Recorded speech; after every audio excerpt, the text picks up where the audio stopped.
हाँ, तो welcome to Imagine Point YouTube channel. तो भाई साहब, आज का हमारा जो नेक्स्ट लेक्चर है वो जीओसी का आज सेकंड लेक्चर है। और लास्ट इन पर जिन लोगों ने भी लेक्चर लिया होगा उनको इंडक्टिव इफेक्ट के बारे में पूरी डिटेल बता दी गई थी कि भाई मेरे पास आई इफेक्ट क्या है, मेरे पास प्लस आई क्या है, मेरे पास माइनस आई क्या है। मगर आज हम लोगों को पढ़ने हैं एप्लीकेशन ऑफ इंडक्टिव इफेक्ट। मतलब भाई अप्लाई कहाँ कहाँ करोगे, पढ़ तो लिया है, कहानी पेपर में नहीं आने वाली, वहाँ क्वेश्चंस आएंगे, उनको आपको टिक लगाना पड़ेगा, तो आपको सही करके आना होगा। तो यहाँ पर मेरे पास जो आज का डिस्कशन है वो है एप्लीकेशन ऑफ इंडक्टिव इफेक्ट। तो यहाँ पर मोस्टली जो मेरे पास फेमस एक्सप्लेनेशन जो भी एप्लीकेशंस हैं जो ज़्यादातर पेपर में मोस्टली पूछे जाते हैं वो मेरे पास है। पहला पॉइंट जो मैं डिस्कस करूँगा यहाँ पर, स्टेबिलिटी ऑफ कार्बोकैटायन। क्या डिस्कस करूँगा बेटा? Stability of carbocation. एक तो ये डिस्कस करूँगा। हम लोग इंडक्टिव इफेक्ट की हेल्प से किसी भी कार्बोकैटायन की स्टेबिलिटी को बता सकते हैं कि वो ज़्यादा स्टेबल है कि कम स्टेबल है। इसी तरह दूसरा पॉइंट है मेरे पास स्टेबिलिटी ऑफ कार्ब एनायन। मतलब मेरे पास अगर कार्ब एनायन है तो उसकी स्टेबिलिटी को भी हम लोग बता सकते हैं। और तीसरा पॉइंट मेरे पास है acidic nature of compound. Acidic nature of compound. Mostly आज इन तीन पॉइंट्स को मैं डिस्कस करने वाला हूं। तो अगर इनके क्वेश्चन को आपको सही पेपर में करके आना है तो आप इस पूरे लेक्चर को देखिए, ठीक। और अगर अच्छा लगे तो लाइक कर दीजिएगा और बहुत अच्छा लगे तो शेयर कर दीजिएगा, ठीक। तो मेरा पास पहला पॉइंट है स्टेबिलिटी ऑफ कार्बोकैटायन। तुम लोग आज डिस्कस करते हैं कि मेरे पास अगर कहीं पर कोई कार्बोकैटायन दिया है, मेरा पहला पॉइंट क्या है? मेरा पहला पॉइंट है स्टेबिलिटी ऑफ कार्बोकैटायन।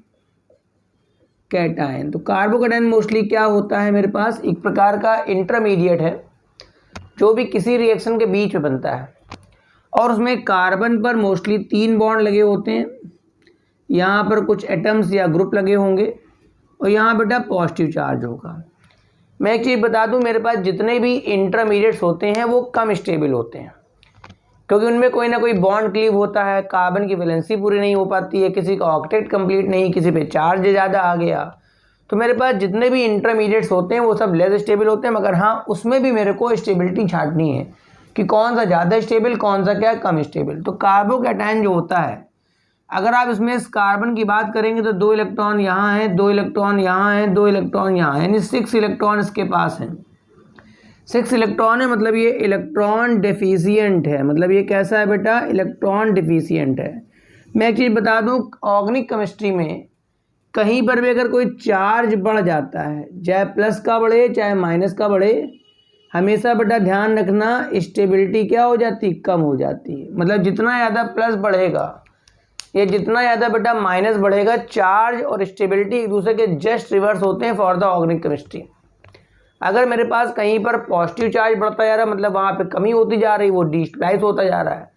किसी पे कुछ इलेक्ट्रॉन एक्सट्रैक्ट होते जा रहे हैं, माइनस चार्ज बढ़ता जा रहा है, तो भी वो अनस्टेबल होगा। मतलब कहीं पर अगर चार्ज बढ़ता रहता है तो हमेशा स्टेबिलिटी घट जाती है। अगर आप चार्ज जो है चाहे प्लस का हो चाहे माइनस का हो, उसे अगर आप कम करने की कोशिश करेंगे, मतलब चार्ज किसी तरह से क्या हो जाए, कम हो जाए, तो सिस्टम क्या हो जाएगा? स्टेबलाइज। तो मेरे पास कार्बोकैटायन क्या, तो मैंने वो बता दिया। अब यहाँ पर इस पर देखिए, आप यहाँ पर पॉजिटिव चार्ज है, तो अगर ये पॉजिटिव चार्ज है तो कहीं ना कहीं मैं ये सोचूंगा कि इसके बाद जो डिफिशियंसी है वो कहीं से पूरी हो जाए। मैंने क्या कहा? अगर कहीं पर कोई चार्ज है ऑर्गेनिक केमिस्ट्री में तो आप उस चार्ज को कम करने की कोशिश करें। अगर प्लस है तो आप इलेक्ट्रॉन देने का प्रयास करें उसे, अगर माइनस है तो वहाँ से इलेक्ट्रॉन लेने का प्रयास करें, माइनस है तो वहाँ पे हमें माइनस कम करना है। तो कोई ऐसा ग्रुप जो इलेक्ट्रॉन विड्राइंग हो, वो जब वहाँ लगेगा माइनस चार्ज वाले पे, तो वो चार्ज को खींच करके उस एक्सेस माइनस को कम करेगा, चार्ज कम करेगा, स्टेबिलिटी बढ़ जाएगी। अगर कहीं प्लस चार्ज है मतलब वहाँ पर इलेक्ट्रॉनों की डिफिशियंसी है। अगर इलेक्ट्रॉनों की डिफिशियंसी है बेटा तो कोई ऐसा ग्रुप जो इलेक्ट्रॉन डोनेटिंग ग्रुप का होगा तो वो कहीं ना कहीं उसकी कमी को कहीं ना कहीं पूरा करेगा, तो स्टेबिलिटी बेटा क्या होगी, बढ़ेगी। तो यहाँ पर हम लोग बात कर रहे हैं कार्बोकैटायन की, साफ दिख रहा है यहाँ पर चार्ज कैसा है, पॉजिटिव है। तो कोई ऐसा ग्रुप जो इलेक्ट्रॉन रिलीजिंग ग्रुप हो, अगर वो यहाँ लगेगा, अगर इलेक्ट्रॉन रिलीजिंग लगेगा मतलब इन ग्रुपों की बात हो रही है, अगर ये इलेक्ट्रॉन डोनेटिंग ग्रुप या इलेक्ट्रॉन रिलीजिंग ग्रुप हुए तब तो ये इस कमी को, इस डिफिशिएंसी को पूरा कर देगा और कहीं ना कहीं स्टेबिलिटी को क्या करेगा, बढ़ा देगा। मगर अगर कोई इलेक्ट्रॉन विड्राइंग ग्रुप लग गया, इलेक्ट्रॉन विड्राइंग लग गया तो पहले से वहाँ पॉजिटिव चार्ज है, वो इलेक्ट्रॉन विड्राइंग ग्रुप क्या करेगा, और पॉजिटिव बढ़ा देगा। अगर वो और पॉजिटिव बढ़ा देगा तो स्टेबिलिटी क्या होगी, और कम हो जाएगी। तो सीधी सी बात है, हम लोग लिख सकते हैं कि इलेक्ट्रॉन जो रिलीजिंग ग्रुप होते हैं, इलेक्ट्रॉन रिलीजिंग ग्रुप बेटा कौन सा होता है, प्लस आई ग्रुप, ठीक है। प्लस आई मतलब इलेक्ट्रॉन रिलीज करने वाला, ठीक है। और जो इलेक्ट्रॉन विड्राइंग होता है वो कौन सा होता है, माइनस आई। मतलब हम लोग स्टेटमेंट लिख सकते हैं, आपको सीधे क्वेश्चन सॉल्व करना है, बहुत 3-5 नहीं करना है आपको वहाँ, ठीक है। यानी सीधे लिख सकते हैं, stability of carbocation is directly proportional to the plus I effect and inversely proportional to the minus I effect. अगर आपके पास ऐसा कोई ग्रुप लग गया है जो प्लस आई इफेक्ट देता है, प्लस आई का मतलब क्या हो गया, इलेक्ट्रॉन रिलीज करेगा, इलेक्ट्रॉन रिलीज करेगा तो वहाँ पे जो कमी होगी उसको वो पूरा करने का प्रयास करेगा और स्टेबिलिटी को बढ़ाएगा। और कहीं माइनस आई लग गया तो इलेक्ट्रॉन विड्रा करेगा, इलेक्ट्रॉन विड्रा कर लेगा तो वहाँ पर क्या है, और अधिक प्लस बढ़ जाएगा, और अधिक प्लस बढ़ेगा तो स्टेबिलिटी क्या होगी बेटा, और कम हो जाएगी। यानी कुल मिला के सीधा स्टेटमेंट है स्टेबिलिटी ऑफ कार्बोकैटायन। अब मैं सारे प्लस आई के भी एग्जाम्पल लिखा चुका हूँ, मैं सारे माइनस आई के भी एग्जाम्पल लिखा चुका हूँ। अगर आप ये लेक्चर पहला देख रहे हैं तो आप जाके देख लीजिए, उसमें लेक्चर 1 जीओसी का पढ़ा होगा, उसे पहले आप कंप्लीट कर लें। उसमें इंडक्टिव इफेक्ट समझाया गया था। यहाँ पर आज जो चल रहा है वो एप्लीकेशन ऑफ इंडक्टिव इफेक्ट, यानी कि stability of carbocation is directly proportional two plus I and inversely तो क्या, माइनस आई। अब यहाँ पर मेरे को क्वेश्चंस करा देने हैं। जैसे मेरा पहला क्वेश्चन क्या है, मेरे को ये कार्बोकैटायन दिया गया, सिंपल सा 0 डिग्री का कार्बोकैटायन है। यहाँ मेरे पास प्लस लगा है, ये ए है मेरे पास। तो यहाँ मैंने 1 डिग्री का कर लिया, ये मेरे पास 1 डिग्री का हो गया।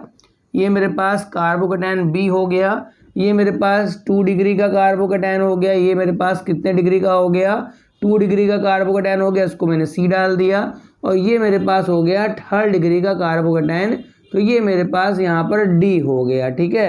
अब पूछ रहा बताओ इन दोनों में ज़्यादा स्टेबल कौन सा है, तो आपको बताया गया था जो मेथिल ग्रुप होता है वो प्लस आई में आता है। मेथिल किस में आता है, प्लस आई में। तो कहीं ना कहीं बताइए, यहाँ 3 मेथिल लगे हैं, यहाँ पे इलेक्ट्रॉनों की डिफिशियंसी है, ठीक है। यहाँ पे इलेक्ट्रॉनों की क्या है, डिफिशियंसी है। तो तीनों मिल करके यहाँ पर इसकी जो डिफिशियंसी है उसको पूरा करने का प्रयास करेंगे। जब इसको तीनों मिलकर पूरा करने का प्रयास करेंगे तो कुछ पॉजिटिव चार्ज डिक्रीज होगा, चार्ज घटेगा, स्टेबिलिटी कहीं ना कहीं बढ़ जाएगी। उसी तरह यहाँ पर आप देख सकते हैं कोई भी ऐसा ग्रुप नहीं है जो बहुत अच्छे से इलेक्ट्रॉन विड्रा करता हो। तो कुल मिला के यहाँ पर चार्ज काफ़ी ज़्यादा कम हो जाएगा, तो स्टेबिलिटी काफ़ी ज़्यादा बढ़ जाएगी। फिर समझ लीजिए यहाँ पर प्लस चार्ज है, इसको देख के आप देखेंगे ये फंक्शन क्या कर रहा है, ये प्लस चार्ज है, डिफिशियंसी है, मेथिल प्लस आई इफेक्ट होता है, इलेक्ट्रॉन डोनेट करेगा तो जो इलेक्ट्रॉनों की डिफिशियंसी उसको पूरा कहीं ना कहीं करेगा तो स्टेबिलिटी बढ़ेगी। तो इन चारों में ऑर्डर क्या बनेगा, ए से ज़्यादा स्टेबल बी के बाद सी के बाद डी, क्योंकि यहाँ पर एक ही ग्रुप इलेक्ट्रॉन देगा, यहाँ 2 मिलके पूरा करेंगे, यहाँ पर तीनों ग्रुप मिलके पूरा करेंगे। बात समझ में आ रही, बना लीजिए फटाफट, ठीक। अगला मेरे पास क्वेश्चन मैं दे रहा हूँ, ठीक है। इस तरह के सिंपल क्वेश्चंस ही नीट है, आईटीजी में हाँ मेंस तक तो आते हैं, एडवांस लेवल का ये नहीं है, ठीक है। इसमें सेकंड क्वेश्चन देखिए, एक मेरे को सी दिया गया, यहाँ पर मेरे पास एच है, ये मेरे पास एच है, ये मेरे पास एच है, यहाँ प्लस कर दिया, ठीक है। इस पे मैंने यहाँ CF3 लगा लिया और 2 मैंने H कर लिए, यहाँ मैंने प्लस कर दिया, ठीक है। फिर मेरे पास C पे मैंने इधर भी CF3 लगा लिया, इधर भी मैंने CF3 लगा लिया, यहाँ मेरे पास H हो गया, ठीक है। फिर C पे मेरे, ठीक है दिख रहा है भाई, यहाँ मेरे पास CF3 हो गया, यहाँ भी मेरे पास CF3 हो गया, यहाँ भी मेरे पास CF3 हो गया, ये प्लस हो गया। अब पूछ रहा बताओ भाई इन चारों में ज़्यादा स्टेबल कौन सा, पूछ रहा बताओ भाई इन चारों में ज़्यादा स्टेबल कौन सा। अब देखो यहाँ तो ना तो इलेक्ट्रॉन डोनेटिंग है मोस्टली, ना विड्राइंग है, ठीक है। मगर भाई फ्लोरीन जो होता है, फ्लोरीन के पास इफेक्ट कौन सा होता है भाई मेरे, फ्लोरीन के पास होता है माइनस आई इफेक्ट, ठीक है। तो बताओ तीन फ्लोरीन मिलकर के यहाँ से इलेक्ट्रॉन विड्रा करेंगे, फिर यहाँ से विड्रा करेंगे, फिर यहाँ से विड्रा करेंगे। जब नौ फ्लोरीन मिलकर के यहाँ से इलेक्ट्रॉन विड्रा करेंगे तो यहाँ पे तो पॉजिटिव चार्ज, इलेक्ट्रॉन विड्रा कहीं से होता है तो वहाँ पे पॉजिटिव चार्ज बढ़ता है। तो यहाँ पर जो चार्ज है, चार्ज बहुत बढ़ जाएगा तो स्टेबिलिटी भैया मेरे क्या हो जाएगी, बहुत कम हो जाएगी। स्टेबिलिटी क्या हो जाएगी, कम हो जाएगी। यहाँ पर इतनी स्टेबिलिटी कम नहीं हो पाएगी क्योंकि 6 फ्लोरीन मिलकर खींचेंगे, यहाँ केवल 3 ही फ्लोरीन खींचेंगे, यहाँ तो कोई खींचने वाला है नहीं। तो इसमें सबसे कम स्टेबल डी वाला होगा, उससे ज़्यादा स्टेबल सी वाला, फिर बी वाला और फिर मेरे पास ए वाला। तो ये मेरे पास हो गया इंक्रीजिंग ऑर्डर ऑफ स्टेबिलिटी। बना लीजिए फटाफट, ठीक भाई, सब बन गया होगा।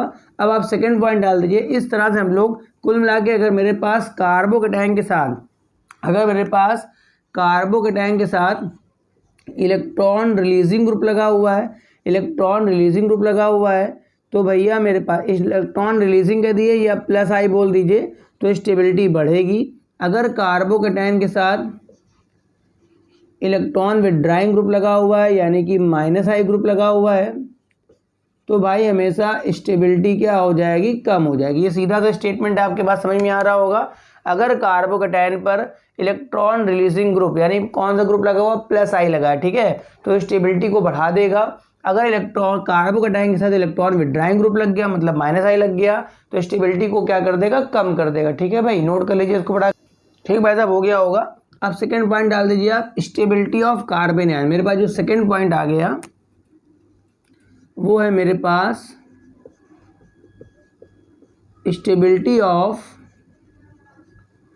Carbon ion. कार्बन आयन बेटा क्या होता है, अगर किसी कार्बन पर 3 बॉन्ड बने हो मोस्टली, एक लोन पे चार्ज कैसा हो, माइनस है, चार्ज कैसा हो बेटा, माइनस, ठीक है।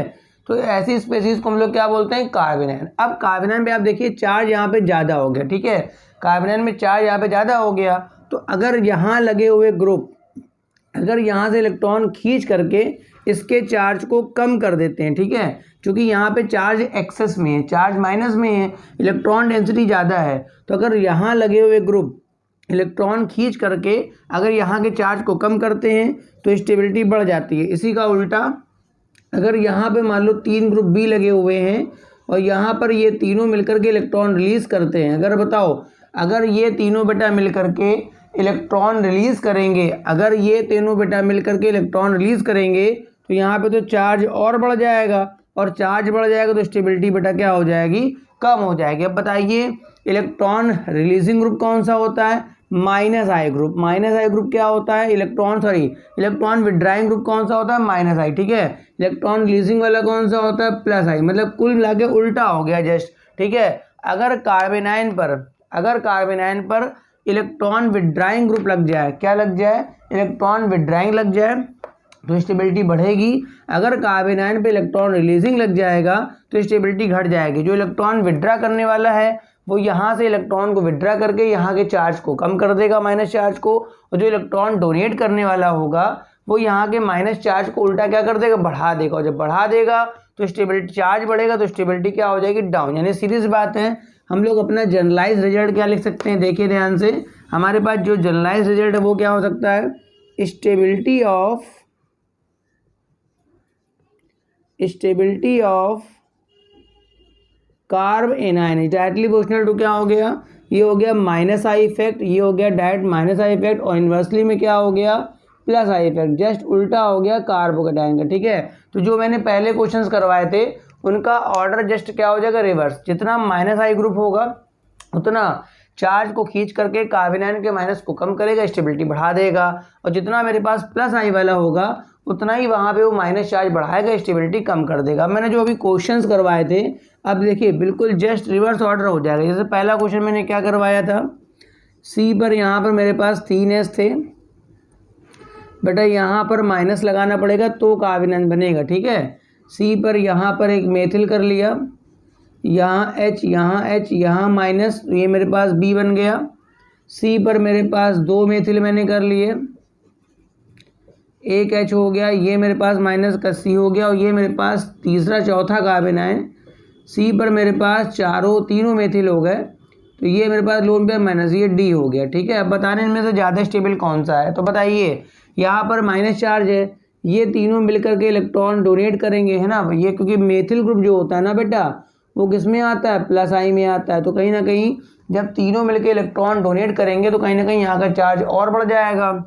तो चार्ज बढ़ेगा तो स्टेबिलिटी कम हो जाएगी। ठीक है, उसके कंपेयर में यहाँ पर ना तो ये इलेक्ट्रॉन देगा, ना ये देगा, ना ये देगा, तो कहीं ना कहीं चार्ज कहीं ना कहीं कम रहेगा, तो स्टेबिलिटी भी ज़्यादा रहेगी। यानी कि इनमें जो स्टेबिलिटी का ऑर्डर बनेगा रिवर्स, सबसे कम स्टेबल डी होगा, उसके बाद सी, उसके बाद बी, उसके बाद ए। ये मेरे पास हो जाएगा इंक्रीजिंग ऑर्डर ऑफ स्टेबिलिटी। इस क्वेश्चन के लिए सबसे ज़्यादा स्टेबल ए है, सबसे कम स्टेबल डी है। नोट करते जाइएगा फटाफट। हो गया बेटा। अब मेरे पास मैंने दूसरा क्वेश्चन क्या दिया था उसको भी आप देख लीजिए। मैंने सेकंड क्वेश्चन क्या दिया था, सेकंड क्वेश्चन मैंने क्या दिया था, सी पर तीनों बेटा मैंने एच लगाए थे ना, फिर मैंने सी पर यहाँ पर CF3 लगाया था और दोनों एच रहने दिए थे। फिर मैंने सी पर यहाँ पर 2 बार CF3 लगा दिया था और यहाँ पर कार्बन आयन। अब यहाँ पर सी पर तीनों मैंने CF3 कर लिए थे और यहाँ पर कार्बन आयन, इसका नाम ए है, इसका नाम बी है, इसका नाम सी है, इसका नाम क्या है, डी है। बात समझ में आ रही है। अब बताना यहाँ पर ज़्यादा स्टेबल कौन सा, तो बताओ। ये माइनस चार्ज है, यहाँ पर भी तीनों फ्लोरीन मिलके इलेक्ट्रॉन विड्रा करेंगे, यहाँ पर भी तीनों मिलके विड्रा करेंगे, यहाँ पर ओवरऑल 9 के 9 फ्लोरीन इलेक्ट्रॉन विड्रा करेंगे। तो इलेक्ट्रॉन डेंसिटी यहाँ से विड्रा हो जाएगी ना, तो चार्ज बेटा क्या हो जाएगा, घट जाएगा। चार्ज घट जाएगा तो स्टेबिलिटी क्या हो जाएगी, बढ़ जाएगी। यहाँ पर इस माइनस को कोई विड्रा नहीं करेगा, तो कहीं ना कहीं चार्ज उसके कंपेयर में चार्ज ज़्यादा रहेगा, स्टेबिलिटी कम। तो इनमें सबसे ज़्यादा स्टेबल कौन सा होगा, डी वाला। क्योंकि ये जो मेरे पास लगा, सीधा सा आप देख लीजिए कि कार्बन आयन में अगर लगा है माइनस आई ग्रुप तो स्टेबिलिटी बढ़ेगी और अगर लगा प्लस आई तो स्टेबिलिटी घटेगी। तो इनमें ऑर्डर क्या बनेगा स्टेबिलिटी का, ए से ज़्यादा स्टेबल बी, बी से ज़्यादा स्टेबल सी, सी से ज़्यादा स्टेबल डी। ये मेरे पास इस क्वेश्चन के लिए इंक्रीजिंग ऑर्डर ऑफ स्टेबिलिटी हो गया। ठीक है, बना लीजिए फटाफट। अब बस तीसरी स्टेबिलिटी हम लोग तीसरा डिस्कशन कर लेते हैं कि एसिडिटी ऑफ एनी कंपाउंड। ठीक है, मेरा तीसरा पॉइंट क्या है, third point, acidity of any compound. देखो सिंपल सी बात समझिए, मेरे पास कोई मॉलिक्यूल AH लिखा है। एसिडिक क्या होते हैं, जो जिन पदार्थों से H+ निकल जाता है वो एसिड होते हैं और जिनसे H+ जल्दी निकल जाएगा वो ज़्यादा एसिडिक होते हैं। तो कहीं ना कहीं इस H को अगर आपको प्लस बनाना है तो इधर इलेक्ट्रॉन विड्रा होना चाहिए। क्यों भाई, जब इधर इलेक्ट्रॉन विड्रा होगा तभी यहाँ तो पॉजिटिव चार्ज बढ़ेगा। तो इसके इधर कोई ऐसा ग्रुप लगाओ जो इलेक्ट्रॉन विड्राइंग ग्रुप हो, ऐसा ग्रुप हो इलेक्ट्रॉन विड्राइंग ग्रुप। ठीक है, अगर पूरे मॉलिक्यूल में H के बगल में अगर इलेक्ट्रॉन विड्राइंग ग्रुप यानी कि माइनस आई ग्रुप लगा हुआ है तो बेटा इस H पर पॉजिटिव चार्ज ज़्यादा आ जाएगा और जब H पर पॉजिटिव आएगा तभी तो H+ के फॉर्म में निकलेगा।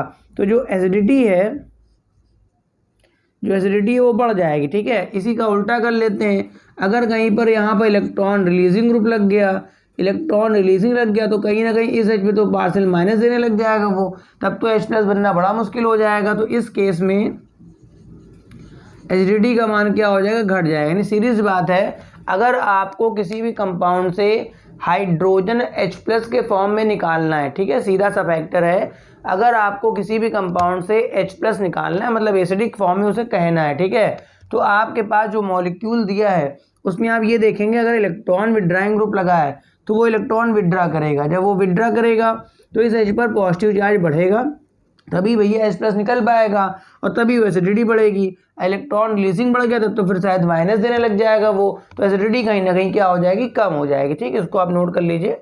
अब सीधा एप्लीकेशन में बता रहा हूँ, क्वेश्चन बता रहा हूँ। ठीक है, देखो ये मेरे पास बहुत बढ़िया क्वेश्चन है। एक क्वेश्चन दे रहा हूँ, ध्यान दीजिएगा। मैंने आपको बताया था एक जगह पर, पिछले जिन लोगों ने पहला लेक्चर नहीं देखा वो पहला लेक्चर जाके देख लें, तब जाके सेकंड लेक्चर को अटेंड करें। बात समझ में आ रही है। GOC चलता रहेगा, जिनको भी अपनी मैंने कितनी बार कहा GOC परफेक्टली कंप्लीट करनी है तो इन लेक्चर्स के थ्रू आप कंप्लीट कर सकते हैं। ठीक है, मैंने बताया था कि अगर कहीं पर परसेंटेज S करेक्टर बढ़ता है, अगर कहीं पर परसेंटेज S करेक्टर बढ़ता है तो कहीं ना कहीं उसका जो माइनस आई पावर है वो भी क्या होता है, बढ़ जाता है। और माइनस आई बढ़ेगा तो मैंने कहा कि माइनस आई से एसिडिटी बढ़ती है, ठीक है। जैसे मैंने एक मॉलिक्यूल दिया CH3 CH2 CH2 COH, मेरे पास मॉलिक्यूल A है, ये स्ट्रक्चर ऐसे ड्रा कर लेते हैं C डबल बॉन्ड OH, ठीक, ये एसिडिक ग्रुप है। बी मॉलिक्यूल में क्या दिया CH3 CH double bond CH फिर C डबल बॉन्ड OH, ये मेरे पास मॉलिक्यूल बी है। फिर मेरे पास तीसरा मॉलिक्यूल क्या CH3C triple bond C double bond OH। देखो तीनों मॉलिक्यूल में आपका फंक्शनल ग्रुप सेम है, ठीक है, तीनों मॉलिक्यूल में आपका फंक्शनल ग्रुप सेम है, मगर देखो क्या फ़र्क आ रहा है। आप देखें इसमें सब जगह सिंगल बॉन्ड है, मतलब ये जो कार्बन है वो sp3 हाइब्रिडाइज है। चूँकि देखो यहाँ पे डबल बॉन्ड आ गया तो ये जो कार्बन है वो कैसा हो गया, sp2 हाइब्रिडाइज हो गया। चूँकि यहाँ पे ट्रिपल बॉन्ड आ गया तो ये जो कार्बन है कैसा हो गया, sp। तो यानी सीधी सी बात है, यहाँ पे s परसेंटेज सबसे ज़्यादा होगा और यहाँ पे s परसेंटेज सबसे कम होगा। जिस कार्बन पर यानी जिस एटम पर s परसेंटेज ज़्यादा हो जाता है, जिस एटम पर s परसेंटेज ज़्यादा हो जाता है उसका माइनस आई इफेक्ट, मतलब जो माइनस आई इफेक्ट होता है डायरेक्टली प्रोपोर्शनल टू द क्या होता है, s परसेंटेज, ठीक है। जितना ज़्यादा किसी एटम पर s करेक्टर बढ़ेगा उसके माइनस आई पावर क्या होती है, बढ़ जाती है। तो सीधी सी बात है, यहाँ से h निकालना है तो ये सबसे ज़्यादा खींचेगा, बताओ सही है, ये बहुत कम खींचेगा और ये तो बल्कि उनका इलेक्ट्रॉन रिलीज करेगा। ये जैसे एल्किल ग्रुप है तो इलेक्ट्रॉन देने वाला है। तो जब मैंने अभी कहा था कि एसिडिक कंपाउंड के पास अगर कोई ग्रुप ऐसा लगा हो जो इलेक्ट्रॉन विड्रा कर रहा हो, एसिडिक कंपाउंड के पास अगर कोई ग्रुप ऐसा लगा हो जो माइनस आई वाला हो, कैसा हो मेरे पास, माइनस आई वाला हो, तो वो एसिडिटी को हमेशा बढ़ाता है। तो इन तीनों में सबसे कम एसिडिक A होगा, उससे ज़्यादा क्या होगा B, और सबसे ज़्यादा मेरे पास क्या होगा C। बना लीजिए फटाफट जल्दी से, ठीक बात है, बन गया। एक दो क्वेश्चन अभी और एग्जाम्पल के दे रहा हूँ मैं, ठीक है। अब देखो मेरे पास एक मॉलिक्यूल दिया गया है, बताना है इन दोनों में ज़्यादा एसिडिक कौन सा, ठीक है, इन दोनों में कंपेयर करना है। पहला दिया गया मेरे पास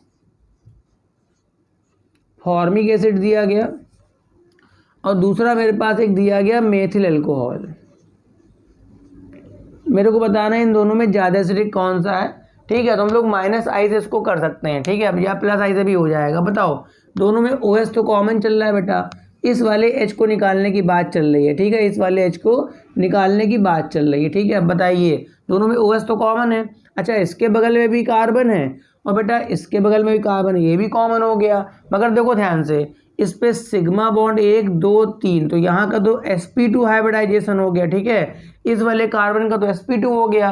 मगर यहाँ सिग्मा कितने हैं, 1 2 3 4, तो इसका बेटा क्या हो गया sp3। यानी कुल मिला के इस वाले OH के जो बगल का कार्बन है उस पर बेटा क्या sp2 है, यानी यहाँ s परसेंटेज ज़्यादा है और यहाँ पर जो s परसेंटेज कम है, ठीक है ना। जब यहाँ पर s परसेंटेज ज़्यादा है तो इसका बेटा माइनस आई भी ज़्यादा होगा, और बल्कि ये तो मेथिल ग्रुप लगा हुआ है, ठीक है। sp3 वाला कार्बन आप ध्यान रखेंगे ये प्लस आई करता है, क्या करता है, प्लस आई। जो sp3 का कार्बन होता है वो प्लस आई देता है, ठीक है ना।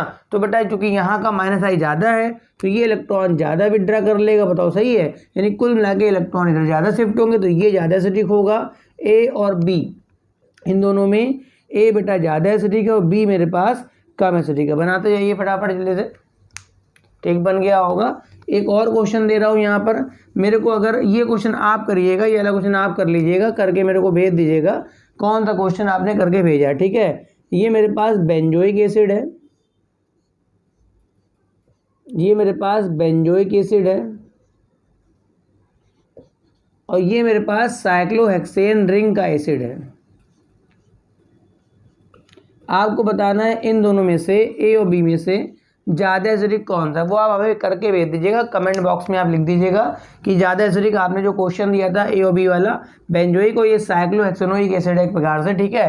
तो ये आप करके भेज दीजिएगा कि कौन सा इसमें से ज़्यादा एसिडिक है और कौन सा मेरे पास क्या है, कम एसिडिक। बना लीजिए फटाफट जल्दी से, ठीक, बन गया होगा।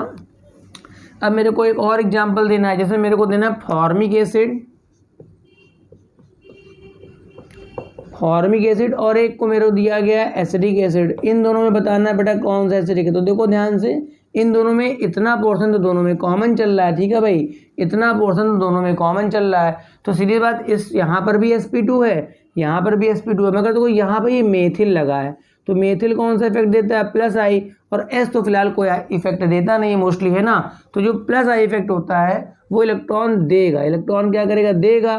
तो यहाँ पर जो इसकी एसिडिटी मैंने बताया था कि अगर H के साथ अगर माइनस आई लगेगा एसिडिटी बढ़ेगी, और अगर प्लस आई लगेगा तो घटेगी। कुल मिला के इन दोनों में से यहाँ पे चूंकि प्लस आई ग्रुप लग गया, आप सीधा रिजल्ट ध्यान रखिए कि प्लस आई लगेगा तो एसिडिटी क्या हो जाएगी, कम हो जाएगी, माइनस लगेगा तो बढ़ेगी। तो फिलहाल यहाँ तो प्लस आई लगा है, तो ए ज़्यादा एसिडिक और बी मेरे पास क्या है, कम एसिडिक। बनाते जाइए फटाफट।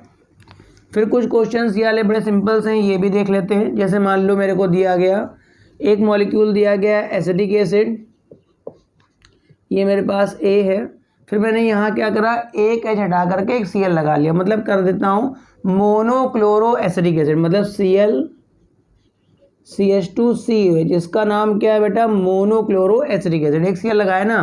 फिर मैंने कर दिया Cl2CH इसका नाम बेटा क्या हो गया, डाइक्लोरो एसिडिक एसिड।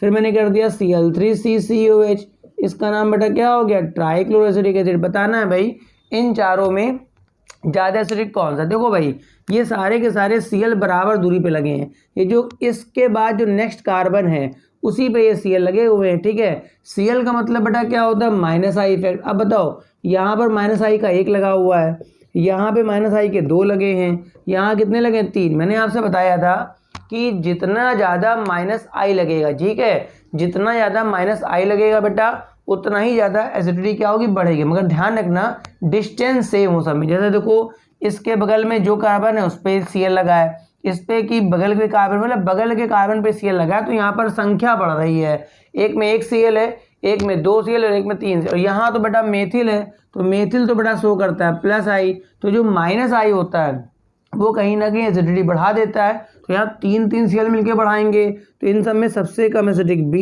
ए, उससे ज़्यादा बी के बाद सी के बाद डी। या तो ये क्वेश्चन इस तरह का पूछेगा, ठीक है, या फिर वो क्या करेगा, अपने Cl की पोजीशन को चेंज कर सकता है। कैसे बता रहा हूँ, इसको आप नोट कर लीजिए। या तो वो क्या करेगा, अपने Cl की पोजीशन को चेंज कर लेगा। जैसे इस क्वेश्चन में देखिए यहाँ लिखा मैंने CH2 Cl CH2 CH, ये मेरे पास मॉलिक्यूल ए है। अगला मैंने लिखा CH3 CH पे Cl, उसके बाद CH2 COH, ये मॉलिक्यूल मेरे पास बी है। अगला मैंने क्या लिखा, CH3 CH2 CH पे Cl COH, ये मॉलिक्यूल मेरे पास क्या है, सी है। बताना है इन तीनों में ज़्यादा एसिडिक कौन। देखो भाई यहाँ पर भी आप देखें तो एक Cl लगा है, यहाँ पर भी एक Cl लगा है, यहाँ पर भी क्या लगा, एक Cl। सब में Cl तो भाई एक ही एक लगा है, तो किसी में ज़्यादा Cl तो है नहीं जो ज़्यादा माइनस आया जाए। मगर हाँ मैंने कहा था जो इंडक्टिव इफेक्ट होता है वो डिस्टेंस के साथ कम होता जाता है, मतलब जैसे जैसे आपकी डिस्टेंस कम होती बढ़ती जाती है वैसे वैसे इंडक्टिव इफेक्ट की वैल्यू क्या होती, कम। तो देखो भाई ये Cl यहाँ से खींचेगा, फिर यहाँ, तो बहुत दूर तक जाते जाते इसका प्रभाव खत्म हो जाएगा। ये Cl थोड़ा ज़्यादा अच्छे से खींच लेगा, ये तो बगले में बैठा है, ये तो बगले में बैठा है भैया, ये तो बगल में बैठा है, तो ये तो ज़्यादा खींची है ना, ये ज़्यादा खींची, सीधी सी बात है। यहाँ पर इसका ये पहली बात तो ये भी माइनस आई है, ये भी माइनस आई, तीनों मिलकर के एसिडिटी बढ़ाएंगे। मगर ये चूंकि बगल खोपड़ी में बैठा हुआ एकदम, तो ये क्या करेगा, ज़्यादा बढ़ा लेगा, ठीक है। कुल मिला के ये इसकी डिस्टेंस ज़्यादा होगी तो वहाँ तक खींच नहीं पाएगा, ये तो को खींचते खींचते थक जाए बेचारा, वहाँ तक खींच नहीं पाएगा। तो इन तीनों में सबसे ज़्यादा एसिडिक मेरे पास ए हो गया, सॉरी सबसे ज़्यादा एसिडिक क्या हो गया, सी हो गया, सबसे ज़्यादा एसिडिक सी हो गया, सी के बाद बी और ये मेरे पास ए। तो ये मेरे पास इसका ऑर्डर बन जाएगा। बात समझ रही है। तो इस तरह के बहुत सारे क्वेश्चंस और भी बन सकते हैं, वो कभी जब आईटी नीट का मैं पेपर डिस्कस करूंगा, पेपर के एग्जाम टाइम डिस्कस करूंगा, तो फिर आप उसमें भी देख सकते हैं। उम्मीद है ये वीडियो आपको पसंद आया होगा और इन दो वीडियो में आपने टोटली इंडक्टिव इफेक्ट प्लस उसके एप्लीकेशंस को कंप्लीट कर लिया होगा। धन्यवाद। इस तरह से आप लेक्चर देखते रहिए और अगर आपको लेक्चर अच्छा लगे तो लाइक प्लस कमेंट जरूर कर दीजिएगा। Thank you.